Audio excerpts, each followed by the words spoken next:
पढ़ाएंगे आपको घन और घनाभ। घन घनाभ ध्यान रखो, घन और घनाभ में 6 फलक। कितने? 6 फलक, 8 शीर्ष और 12 कोरें होती हैं।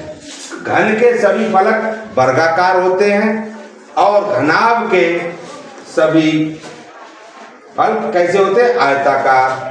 दोनों में सभी के, घन और घनाभ में सभी के शीर्ष जो कोण होते हैं वो कैसे होते हैं? 90 अंश के होते हैं। अब बनाते कैसे हैं? सीधे बैठ जा। देखो क्या बताया था, घन वर्गाकार, तो एक वर्ग बनाया। देखो ऐसे बनाते हैं, सीख लो। एक वर्ग बनाया, इसके बीच से चले, इतना ही बड़ा वर्ग दूसरा बना दिया और इनके कोनों को जोड़ दिया। ये हो गया हमारा घन। क्या हो गया? घन। और घनाभ कैसा होता है? एक आयत बनाया।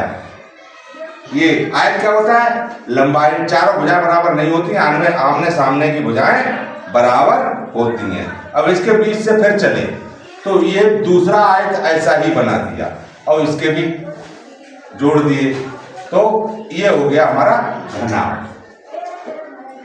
तो घन में सभी कोरें बराबर होती हैं, तो वर्गाकार है और ये आयताकार है। ठीक है, अब करना क्या है?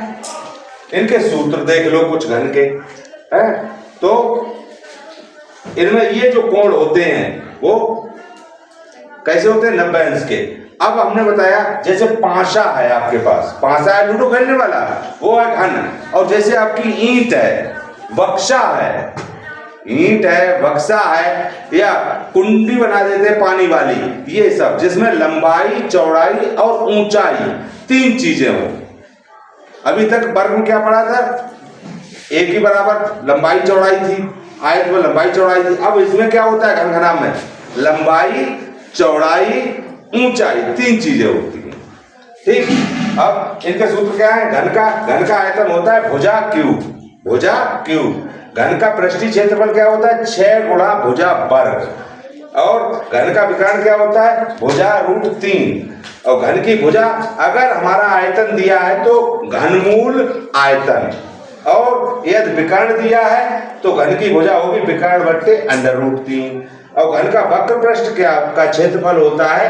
4 गुणा भुजा स्क्वायर। देखो घन का संपूर्ण पृष्ठीय क्षेत्रफल ये कैसा है? संपूर्ण। ये संपूर्ण पृष्ठीय क्षेत्रफल होता है 6a², 6। और घन का वक्र ही है पृष्ठीय क्षेत्र 4 गुणा भुजा।